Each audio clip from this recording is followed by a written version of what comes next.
It was January 1995, and I learned quite fast that this life was nothing like the privileged one I had left just 2 years prior. No chauffeured limousines, no cameras flashing, no girls waiting for me when I left the building. This was selling crack cocaine, nothing more, nothing less. I tried my best to forget about the magazine covers, the video shoots, all the cash I had blown through.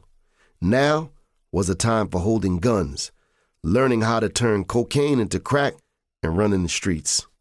I was unique in this sense, a sort of prize-winning puppy for the older guys that I kept company with, who were deep in the life. I was certain that they were looking out for my best interests, from the way they gave me pointers that could never be taught in school. I imagine now that while I cursed until I was blue in the face, they must have gotten a few giggles. I had just left a singing group called The Perfect Gentleman. How murderous could I have been? A true killer I wasn't. But any guy from that lifestyle will tell you the fastest one to shoot his gun is a young kid with something to prove.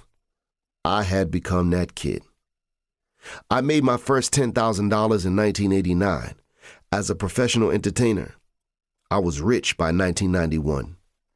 At 14 years old, I made sure I always had at least $500 in my pocket.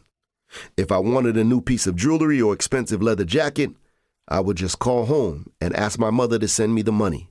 For years, my lifestyle had been a whirlwind of airplane flights, tour buses, hotels, concert stages, and girls. Now I was 19 years old in a crack house with a newborn son to feed and no life skills. To say I was traumatized is an understatement.